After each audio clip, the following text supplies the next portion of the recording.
John 5, verse 1 to 14. Excuse me. John chapter 5,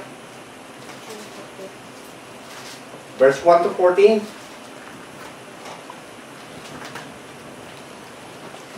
At tayo babasahin na po natin. Then, Sometime later, Jesus went up to Jerusalem for a feast of the Jews. Now there is in Jerusalem near the sheep gate a pool which in Aramaic is called Bethesda, and which is surrounded by 5 covered colonnades. Here a great number of disabled people used to lie, and blind, the lame, the paralyzed. One who was there had been invalid for 38 years. When Jesus saw him lying there and learned that he had been in this condition for a long time, he asked him, "Do you want to get well?" "Sir," then Father replied, "I have no one to help me into the pool when the water is stirred. While I'm trying to get in, someone else goes down ahead of me." Then Jesus said to him, "Get up, pick up your mat, and walk." wow. At once, the man was cured. He picked up his mat and walked. Amen. The day on which this took place was a Sabbath. And so the Jews said to the man who had been healed, "It is Sabbath. The law forbids you to carry your mat." But he replied, "The man who made me well said to me, 'Pick up your mat and walk.'" So they asked him, "Who is this fellow who told you to pick it up and walk?"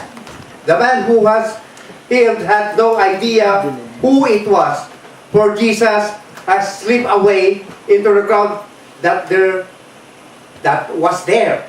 Later, Jesus found him at the temple and said to him, "See, you are well again. Stop sinning, or something worse may happen to you." Amang banal, sa pangalan ng Jesus kayo po lumalapit, Lord, sa oras na ito. Hallelujah. Panginoon, pinupuri ka namin, pinapasalamatan ka namin, Panginoon. Ikaw ang Diyos ni Abraham, Isaac, at Jacob, Panginoon. Amen. You are the Alpha and the Omega. Panginoon, ikaw ang Diyos. You are the same yesterday, today, and forever. Salamat po, Panginoon, sa araw muli na ito na pinagkaloob mo sa amin.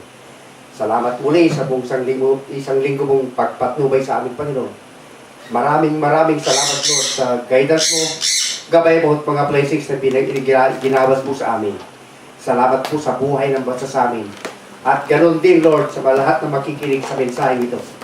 Pagpalain mo lahat ng taong makikinig, Panginoon. Amen. Salamat po, Lord, sa kaputihan mo sa bawat sa amin. Sa iyo lamang lahat na kapurihan, kalwatayan sa tanging pangalan ni Jesus. Amen. Mga kapatid, ang nabasa natin sa Bible passage na ito, itong lesson natin ngayon, ay patungkol sa isang invalid na tao. Sometime later, Jesus went up to Jerusalem for a feast of the Jews. Ito, feast ng Jews, noong araw, araw ng pahinga. Amen? Amen. Now, there is in Jerusalem, near the sheep gate, a pool which is in Aramaic, is called Bethesda, and which is surrounded by 5 colonnades. Yung 5 colonnades ito ay parang ports. Parang ports. Itong college nito, parang ports na may tubig. Doon papasok yung tao para magpagaling. Amen? Amen. Here, a great number of disabled people used to lie, the blind, the lame, the paralyzed. Doon sa gilid ng pool na yon, may mga tao surrounded by people, yung pool na yon. Kasi, pinapaikot nila yung tubig. Iniikot yung tubig. Pagkatapos maikot yung tubig, papasok yung tao sa loob ng ports. Pero yung mga lame, yung hindi makalakad, umihiga lamang doon sa gilid ng pool nag-aantay ng wisik ng tubig. Kung iniikot yung tubig na ganyan, tapos may papasok, yung tubig matatapon sa labas. Di ba? Ngayon, yung mga tao doon hindi makakilos, nandun lang nag-aantay ng wisik ng tubig. Inaakala nila yung tubig nakakagamot. Amen? Amen. At may pagpatuloy po natin sa verse 5. One who was there had been invalid for 38 years. 38 anos siyang invalid na.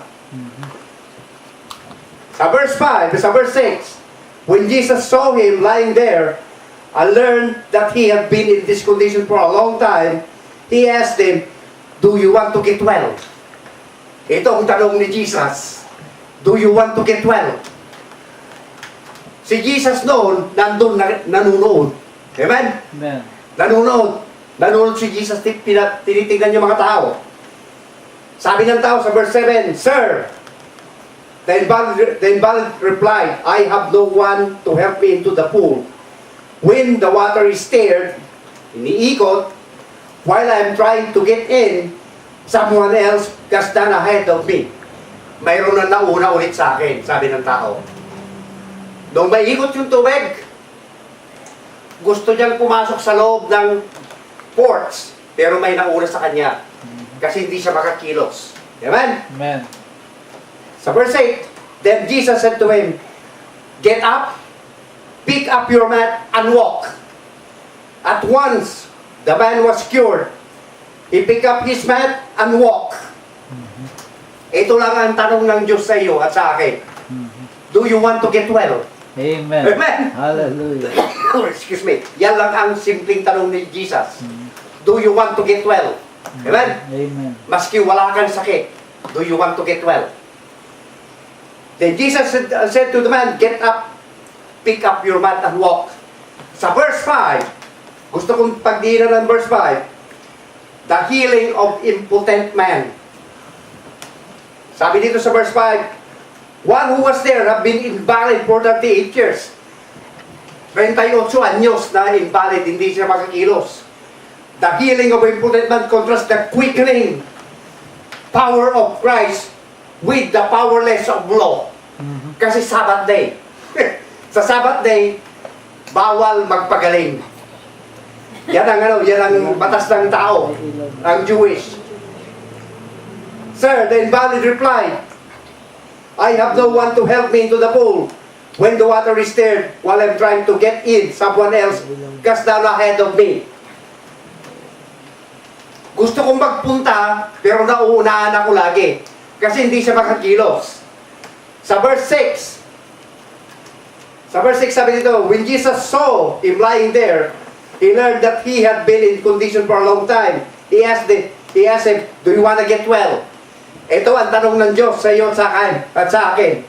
Do you want to get well? This is the greatest question of all time. Ang tao ay laging may problema. Amen. Lagi may problema, hindi buo. Amen. Ang tao hindi buo. Amen? Lagi may problema. Laging may kulang sa buhay. Amen. Amen? Amen. In fact, man cannot be made whole without Jesus. Amen. Amen. Mas kailang gawin mo, kapatid, you cannot get whole. Hindi ka mabubuo kung wala si Jesus sa buhay mo. Lagi malungkot. Amen. Hallelujah. Sa verse 7, itong tao na ito, sabi niya, Sir, I have no one to help me. Wala akong katulong. Itong tao na ito, kailangan niya ng tulong Amen. para makapasok sa pool. Para makapunta siya sa pool, sa loob ng pool, pero walang tulong lagi. Lagi siyang nauunahan.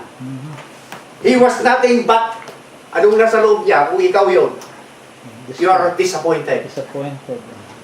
You are miserable. He's a miserable. He's badly needy.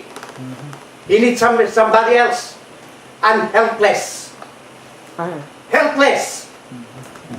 Kaya ang tao, no man is an island, na may kasabihan, no man is an island. Amen. Walang taong nabubuhay na mag-isa. Amen? Need one Kailangan mo pa rin ng tulong. Amen? another. At sa verse 8, Jesus said to him, "Get up, pick up your mat, and walk." This is a very powerful word. Amen. Pick up your mat. Get up. Pick up your mat and walk. Tulungan ko sarili ko. Yun lang ang sinabi ni Jesus. Amen? Very powerful word. Amen. Very powerful word. Sa ngayon, noon si Jesus, physically nakikita nila. Put your imagination. Kung tayo noon ay nandun tayo,